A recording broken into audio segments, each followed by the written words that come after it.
നന്നായിട്ട് പഴുത്തിട്ടുള്ള ഒരു ചക്കയുടെ കുറച്ച് ചുളകളാണ് ഞാനിവിടെ ഹൽവ ഉണ്ടാക്കാനായിട്ട് എടുത്തേക്കണത്. അപ്പോൾ ഇത് ആദ്യം തന്നെ ഞാൻ ചെറിയ കഷ്ണങ്ങളായിട്ട് നുറുക്കിയിട്ട് കുക്കറിലിട്ട് ഒരു 3 വിസിലൊക്കെ ഒന്ന് വേവിച്ചെടുക്കാം നമുക്ക്. വളരെ കുറച്ച് വെള്ളം മാത്രമേ ഇതിലേക്ക് ഞാൻ ഒഴിച്ചു കൊടുക്കണുള്ളൂ ചക്ക വേവിക്കാനായിട്ട്. കണ്ടല്ലോ 3 വിസിൽ കേൾക്കാൻ ഞാനിത് വേവിച്ചെടുത്തിട്ടുണ്ട്. അത് മുഴുവൻ ഞാൻ ഹൽവയ്ക്കായിട്ട് ഉപയോഗിച്ചിട്ടില്ല. കണ്ടല്ലോ ഒരു ബൗള് ഞാൻ അതിൽ നിന്ന് എടുത്തിട്ട് മിക്സിയുടെ ജാറിലിട്ട് നന്നായിട്ടൊന്ന് അരച്ചെടുക്കാൻ പോവാണ്. മിക്സിയുടെ ജാറിലേക്ക് ഇട്ട് കൊടുത്തിട്ട് നന്നായിട്ട് നല്ല പേസ്റ്റ് പോലെ ഇത് അരച്ചെടുത്തുകൊണ്ട് വരാം. നല്ല സ്മൂത്തായിട്ട് അരച്ചെടുത്തിട്ടുണ്ട്. ഇനി ഹൽവയിലേക്ക് ചേർക്കാനായിട്ട് നമുക്ക് കുറച്ച് കാഷ്യൂ വറുക്കാം. അപ്പോൾ അതിനായിട്ട് 1 ടേബിൾ സ്പൂൺ നെയ്യ് ഒഴിച്ചു കൊടുത്തിട്ടുണ്ട് ഒരു പാനിൽ. അതിലേക്ക് കുറച്ച് കാഷ്യൂ ഇതുപോലെ ഇട്ട് ഒരു 2-3 മിനിറ്റ് ഒന്ന് പയ്യെ കളറ് മാറുന്നവരെ ഒന്ന് വറുത്തിട്ട് നമുക്കെടുത്ത് കോരി മാറ്റി വെക്കാം. അത് നമുക്ക് ഹൽവയുടെ ഇടയ്ക്ക് ഇങ്ങനെ കടിക്കാനും അതുപോലെ മുകളിൽ പയ്യെ ഒന്ന് ഗാർണിഷ് ചെയ്യാനും നമുക്കത് ഉപയോഗിക്കാം. ഒരു 1/2 കപ്പ് ശർക്കരയിൽ ഒരു 1/2 കപ്പ് വെള്ളം ഒഴിച്ചിട്ട് ഞാനിതുപോലെ ഒന്ന് പാനിയാക്കി കുറുക്കി എടുത്തു വെച്ചിട്ടുണ്ട്.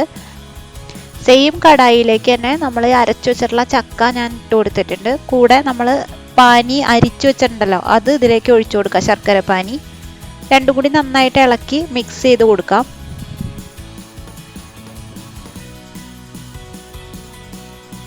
പിന്നെ ഒരു 1/2 ടീസ്പൂൺ ഏലക്കാപ്പൊടി ഇതിലേക്ക് ചേർത്ത് കൊടുക്കുന്നുണ്ട്.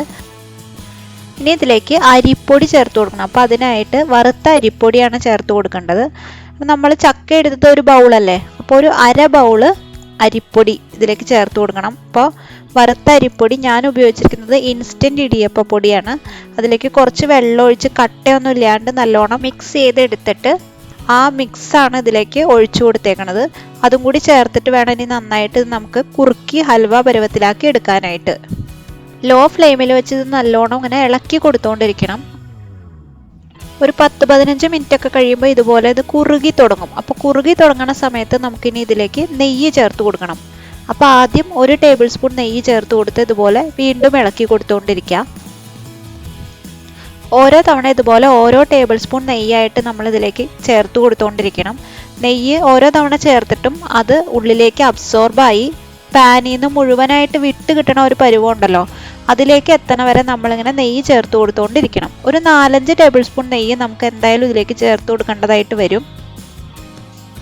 ഇടയ്ക്കിടെ ഇങ്ങനെ ഓരോ ടേബിൾ സ്പൂൺ നെയ്യായിട്ട് ചേർത്ത് തുടരെ ഇളക്കി കൊടുത്തുകൊണ്ടിരിക്കണം. ഇപ്പോൾ കണ്ടല്ലോ കുറച്ചും കൂടി ഇത് കുറുകി വന്നിട്ടുണ്ട്. ലാസ്റ്റ് ടേബിൾ സ്പൂൺ നെയ്യാണ് ദേ ഇപ്പോൾ ചേർത്ത് കൊടുക്കുന്നത്. ഇപ്പോൾ കണ്ടല്ലോ പാനിൽ നിന്ന് ഒരുവിധം നല്ലോണം അത് വിട്ട് വന്നിട്ടുണ്ട്. ഇനി എന്താണെന്ന് വെച്ച് കഴിഞ്ഞാൽ നെയ്യ് പുറത്തേക്ക് വന്നു തുടങ്ങും. പാനിൽ നിന്ന് നമ്മുടെ ഈ ഹൽവ വിട്ട് കിട്ടാനും തുടങ്ങും. നെയ്യൊക്കെ നമ്മൾ ചേർത്ത് കൊടുത്ത നെയ്യൊക്കെ പുറത്തേക്ക് സൈഡിൽ നമുക്ക് കാണാൻ പറ്റും. ആ ഒരു പരുവാകുമ്പോൾ നമുക്കിത് വാങ്ങി സെറ്റ് ചെയ്യാനായിട്ട് വെക്കാം.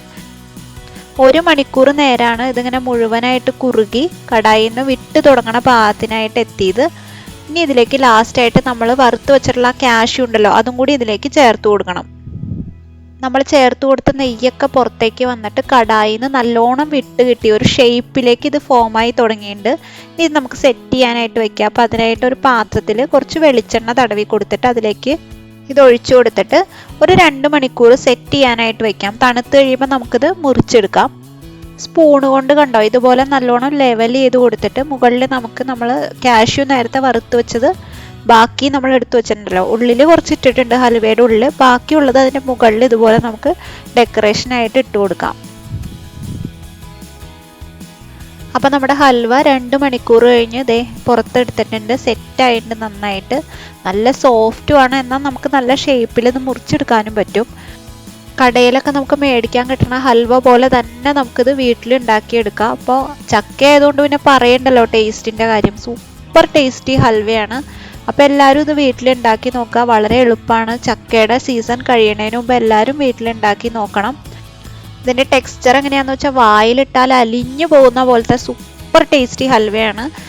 വീഡിയോ ഇഷ്ടമായാൽ ലൈക്ക് ചെയ്യാനും കമൻറ്റ് ചെയ്യാനും ഷെയർ ചെയ്യാനും മറക്കരുത്. കൂടുതൽ വീഡിയോസിനായിട്ട് ചാനൽ സബ്സ്ക്രൈബ് ചെയ്യുക. നല്ലൊരു അടിപൊളി റെസിപ്പി ആയിട്ട് നമുക്കപ്പോൾ വീണ്ടും കാണാം.